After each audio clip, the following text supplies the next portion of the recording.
Good morning, everyone. Happy Mondays and welcome to the news agenda with me, Fleet Street Fox. And today I'm joined by the Mirror's, what can I call you, the politics expert, Mikey Smith. We're going to go through the big stories of the day. We're going to show you some reasons to be cheerful as we persist through what passes for lockdown. And through it all, we want you to ask us your questions. Ask us whatever's on your mind and we'll do our best to answer them for you. So what have we got in the news today? Well, I'm a Celebrity Started. Boris Johnson is back in self-isolation, presumably so he can watch it without interruption on the live stream. And Brexit is going to make present deliveries very difficult for Santa this year, thanks to delays at the ports. Thanks for that, Boris. But first, he says she's too mean. She's spent the afternoon crying. The other one's called her Princess Nut-Nuts, and he's flounced out in a grump after pulling everybody's hair. Now, Westminster is basically like the secret life of 4-year-olds, but broadcast daily. And for some reason, they've been put in charge. Now, the country is enjoying crisis after crisis. There are 50,000 people dead. What the hell are these people playing at, Mikey? That's a really, really good question. It's been an unusual week. I have recently returned from Washington, D.C., where I've been covering the US election. So I kind of feel like I've waltzed from one drama into another. You had Dominic Cummings, this fella here, departing on Friday night, along with Lee Kane, who is also bald, but not quite as terrifying. This fella, he used to be a mirror chicken way back in the day. Just before 2010 election, wasn't it? Yes, just to prove that the being the mirror chicken almost always leads to high office. But he also departed on Friday night, and there was a big to and fro over what actually happened, what the circumstances of their departure was. With what I settled on is that with regard to this, either someone's lying about everything or everyone's lying about something. Yeah. Because there were about 5 different explanations. You know, they were in a 45-minute meeting, which was a fiery showdown where Boris was confronting them about calling his girlfriend Princess Nut-Nuts, which is the worst insult. Not like the worst insult, but it's just really pathetic. It's pathetic. It's toddler-like. It's childish. Yeah. And Mike asks here, how did Dominic Cummings manage to fit all of his plans and schemes into one box? Because they were rubbish. And they were tiny, and they were the kinds of plans and schemes that a 3-year-old with no friends comes up with at nursery to make people like him, and it doesn't work. And how can they be running the country, Mike? I know that they were elected, and I know there were promises, but anybody, once you get into power, surely there's a sense of responsibility when the bodies are piling up, when the economy is in crisis, when there are more unemployed every day, when there are 2 million people now on the council house waiting list, we see in the Mirror today, and they're having this kind of ridiculous spat about who is best friends with teacher. What? Yeah, well, quite. There was a minister on telly yesterday morning, the environment minister, who was saying that Dominic Cummings has a tendency to be really successful in short bursts, and then he leaves. Which I think he meant as a compliment, but to me sounded like he's the kind of guy that turns up at your thing, throws everything on the floor after saying lots of really profound things, and then leaves. Which appears to be exactly what he's done. He's turned up. He's had all these big ideas which weren't really implementable.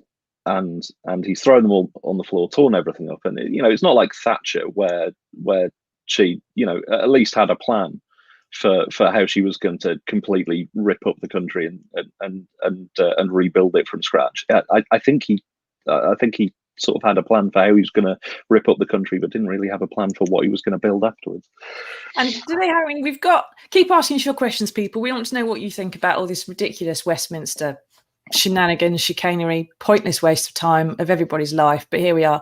At the same time, we've got 19 million missed dental appointments. alone, never mind the GP appointments and everything else. And dentists are warning of a dental health crisis. Hello, Maxine. I've got a question for you. Why do you continuously fear monger and lie to the masses? 3 question marks. I don't know what you're talking about, Maxine. I'm just talking about the facts. And so's Mikey, and so does the Mirror. And if you don't like the things we say, you can complain to the press regulator, and they will provide the grounds for which you can make a complaint, which would be accuracy, one of them. And if you think we're inaccurate, get in there. But don't just come up with some bleh. Come up with an actual reason, something specific that you think we've done that's wrong, that's a lie, and we'll try and correct it. If, on the other hand, you're just coming up with stuff because you don't like the things we're saying, well, I'm very sorry, but those are actually the things that are true. We wish they weren't, but there we go. Back on the dental health appointments, there's an oral health crisis, and all the dentists who have NHS contracts, they're not getting extra funding through from the NHS to put in the equipment they need in order to see people in a healthy environment. So you're having to have periods where the surgery is empty in between patients, which means they can't see them, to let any possibility of the virus transmitting sort of fade away. So, this kind of thing, it's detailed. It's difficult. You have to, if you don't fix people's teeth when they get ill, you have huge health problems further down the line. And problems with your economy and people losing their jobs and goodness knows what else. It's just a case of getting some money to the right place and using the machinery that exists to fix the issue. And that's one of the things that seems to me that is sort of systematic or symptomatic rather of what's gone wrong with this administration, which is they don't know where the levers are. They don't know where the buttons are and how the machinery works. All they were interested in is smashing the machinery. There was a similar thing with Pharmacies recently. So Pharmacies are privately owned businesses. They're normally family owned. Aside from the Boots, all of the smaller pharmacies are like a huge number of sort of family owned businesses, and they're mostly funded from public funds through the NHS budget. That's where most of their income comes in, and they're being asked to do so much more work now. Due to COVID, etc., and they aren't getting the extra funding they need, and a lot of them, because their income isn't enough, it's looking like they're going to go bankrupt within a few years. Yeah, we've just got a government that wants to promise billions but doesn't want to get it to the right place. And by the way, I think it's about £4 billion, isn't it, that's been handed out in contracts without scrutiny, and no one knows quite where it's gone. So last count, yeah, that's what happens when you put toddlers in charge. Now, keep asking us your questions, everyone. In particular, as Laurie's pointing out here, Mikey is just back from DC, where he spent a happy fortnight with the Proud Boys and the NFAC and being bothered outside restaurants when he's trying to have a quiet beer. And Laurie asked, given you're just back, what's your best guess on Trump joining Dominic in the search for another job? Is his next job going to be in cyber, Mikey? That's what we all need to know. Is his next job going to be in cyber? Probably, yes. It seems like his next job if we're talking about Donald Trump, seems like Donald Trump's next job is going to be as a media personality. He's making noises, as he kind of did in 2016 when it looked like he was going to lose that election. He's making noises like he's going to set up his own TV network to rival Fox News, with which he has become very disillusioned since they started, reporting the news a little bit more. A slight reminder, historically, everyone who's taken on Rupert Murdoch in history has lost. Everybody. The Mirror's only still here because he got bored of us. So, if he still paid us any attention, we wouldn't be here at all. Donald wants to try and be a Fox News talking head, which is even worse than Fox News. But I can't see that really. It's not going to make him the $900 million he's going to owe next year to Deutsche Bank when they come back. Probably not, no. But he is. You'll have seen in the days following the election, he sent out loads of begging messages to his followers, asking for them to donate to the fund that he's using to fight all of these lawsuits around the country, claiming that he's won when he hasn't. But if you look in the small print, quite a lot of that money is going down to pay down the debt of his campaign. It's got the breakdown at the bottom of how much Yeah. money goes to where, and like 60% of it goes to paying down his own. So he's not even funding his next, whatever it is, his next move that Laurie was asking about. He's still paying off the last move that wasn't terribly successful. And at the weekend, he's firstly conceded and then unconceded to Joe Biden. Yes. And the Mirror report today from our US editor, Chris Buckton, says that the mood in the White House has been right towards the end there. It says that Donald Trump has gone from anger to resignation, and then he's back to anger again. So he's reversing through the 7 stages of grief and doesn't quite know where he is. What's your bet, Mikey? Where are we going to end up with this? Is he, obviously he's never going to concede openly, but is he actually going to turn up on January the 20th on the steps of the Capitol and ask to be sworn in again? Or is he going to give up? I mean, I would be stunned if he turns up at the inauguration, because obviously the outgoing president is supposed to turn up at the inauguration to hand over power to whoever's next. I would be stunned if that happened. I don't think he'll turn up. I think he's going to fight it tooth and nail until he can't anymore. And then when he decides he can't anymore, he's going to announce he's running for 2024. Either he's running for 2024 or Ivanka's running in 2024. Well, that would suit the Democrats down to the ground, because then the Republicans have got 4 years or a couple of years going up to the primaries for selecting their next candidate, in which their party is going to be split into tiny little slivers, unable to agree whether Trump is re-electable or an absolute liability, whether they should have someone more centrist and calm. So from Joe Biden and Kamala Harris's point of view, Trump running again, just a gift. It's a gift. Absolutely. It means you've got a nice demon to shout about for your activists to shout about for the next 4 years. No sort of fresh blood to cause you any cause you any problems. Republicans splinter. There's no one for the donors to sort of gather around. There's no one with a center of gravity, which is what Trump gathered after a while of going through those primaries. And if the Republicans can't agree on him and they pick a different candidate and he runs as a third party, as an independent, a stroke billionaire in quotes, which he's done before. Well, he will probably be in jail by the time he's actually up for election anyway. Let's face it, he's facing state charges in the next year or two. So it's wonderful. Please run again, Donald Trump. It would make Joe Biden and everyone who wants to vote Democrat really happy. That would be fabulous. It'll certainly give me things to write about for the next 4 years.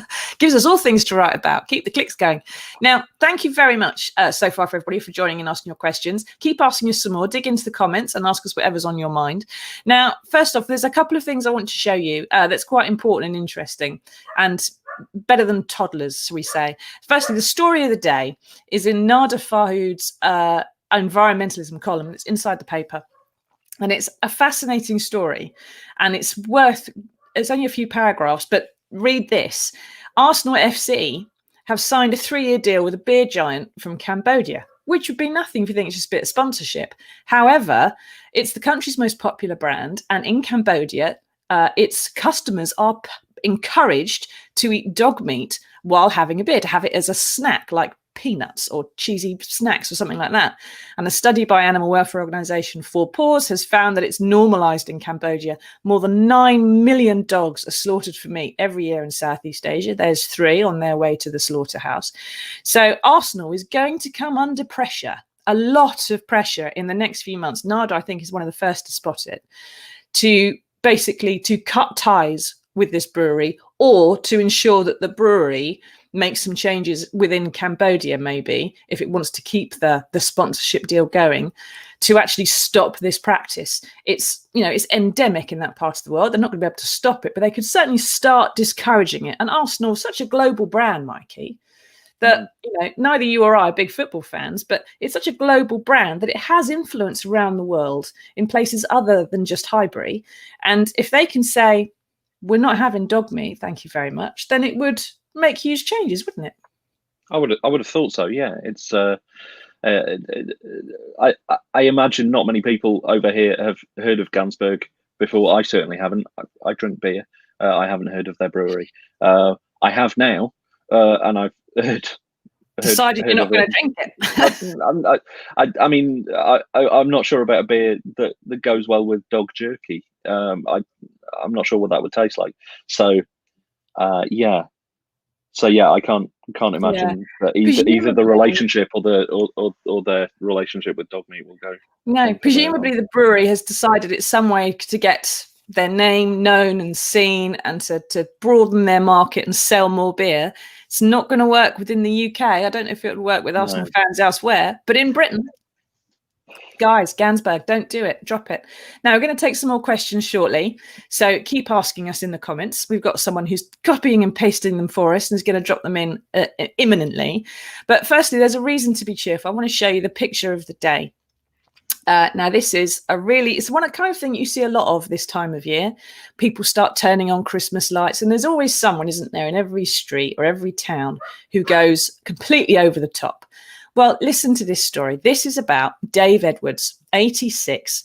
Now, he died on Friday after treatment for bowel cancer.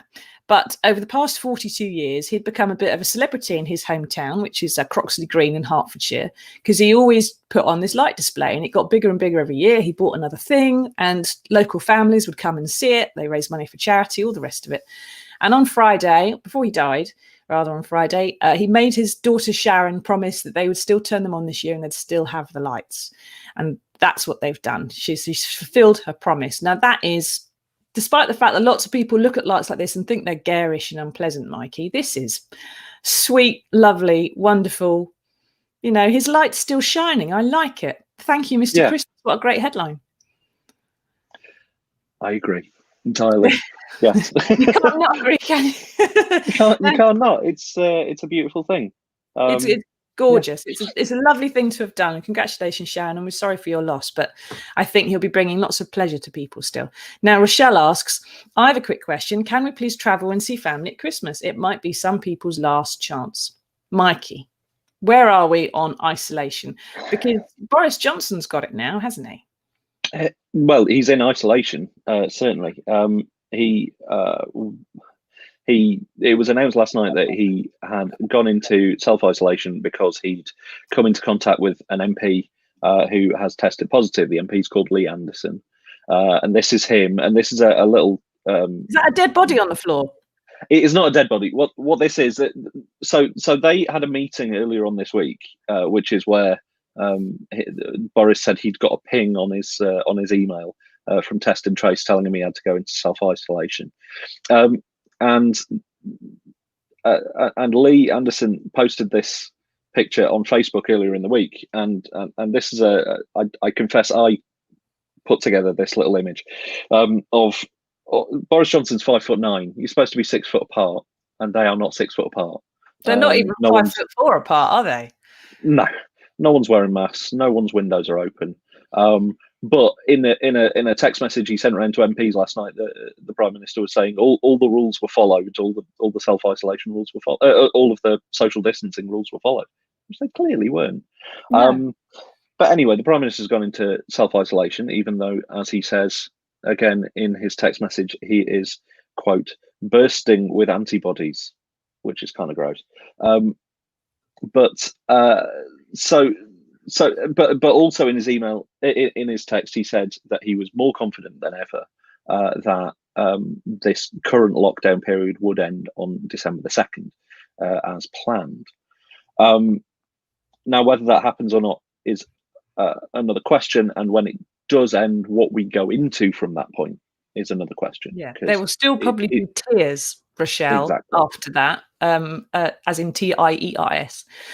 And it depends where you are in the country as to whether you're going to be in one of those tiers. My advice to you would be, if the lockdown is lifted on December the 2nd and you are able to see your family, that you hold Christmas on the weekend of December the 5th or whenever it is, that subsequent weekend. Get it done, because the chances are by the end of the month, there'll be some more restrictions in place. So have your Christmas early, I would suggest. Catherine asks, good morning, sweeties. Well, that's nice. I got a load of abuse on here the other week because I was talking about vaccines. Thank you, Catherine. I like your ears.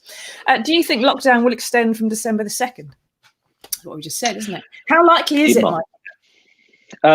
It's really hard to say at this point. It seems like either the lockdown is working or we're seeing the previous use of tiers working, and the number of infections sort of slacking off slightly, but the figures we've got are are usually about a week old, so it's hard to say so far. And again, the question's going to be what tiers are we all going to go into from December the 2nd? I'm fully expecting Sheffield, where my mum lives, to still be in tier 3 by the time this is over. So I'm not making any plans to go home for Christmas. I'm going to have a nice little Christmas here, and we'll see each other on Zoom. No, it'll be fine because we'll see each other on Zoom, and then we'll see each other. Yeah. In the same boat. You're not alone, put it that way. Now, Sarah asks, can we use camper van, keep away from others now and at Christmas? You're not able to travel if it's not essential, Sarah, I think. So no is the answer to that question. After December the 2nd, you'll be able to tootle out in your camper van. I do hope it's got central heating because it's nippy out. And at Christmas, if the restrictions are gone, if the lockdown's over by Christmas, you can take your camper van out and have Christmas with your family or your loved ones somewhere away from everybody else, so long as that's only the people in your household and you don't go and see Granny unless Granny already lives with you. I think, am I right, Mikey? I believe that's the case, yes. It will vary from place to place depending on the tier you're in as well. But yes, in general, yes, you'll be able to use your camper van. Yes. What time is Matt Hancock's statement today, says Donna? I don't know, but I can find out. Bear with. Donna, you've confounded the politics department. Congratulations. I think I saw earlier on in the Mirror Politics newsletter, which everybody should be signing up. It was about 11, but I'm not entirely confident of that. It definitely was something like that, right down the bottom of the. If you can't see the Mirror Politics newsletter, have a look on the website and sign up because it's terribly good. Gordon Brown is speaking at 11 to the Resolution Foundation think tank. Revenue and Customs is giving evidence at 2:30. Matt Hancock is at 5. There you go. The Matt Hancock statement's at 5 this afternoon. I beat you, Mikey. You did just. Monday morning, still jet lagged. Matt's doing the number 10 press conference. Yes, which is, and he's doing GMB today. It's always a bit of a stretch of the term press conference. Yeah, but this is another interesting thing. Lee Kane only left Downing Street on Friday. And he was the director of communications. He was the person, we think, who was personally responsible for the ban on Piers Morgan and GMB for all government ministers. He only left on Friday. And today, Matt Hancock is in there with Piers and Susanna. So do we take this to mean that Lee Kane, the former Mirror chicken, had a personal animus against Piers Morgan, former Mirror editor? It's possible, although we don't think. Do we think they were here at the same time? They didn't overlap. No, they didn't overlap. No, Lee Kane didn't work for the Mirror for very long. I think he was a freelancer. And what tends to happen is freelancers tend to get put in the Mirror chicken suit. I know a few staffers who went in there when they were naughty. Now then. I know several staffers who went in there and went on to much better things. Yes. Mentioning no names. Haven't been fired in disgrace from Downing Street when one person's saying one thing and one person's saying another, or had all their hair pulled out, so now they're bald.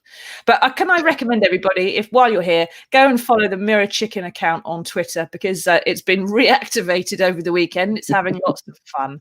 It's worth a look. Now, thank you very much, everybody, for popping in. Thank you, Mike, for joining me from your period of quarantine after your trip to the States. And welcome back to the land of the sane.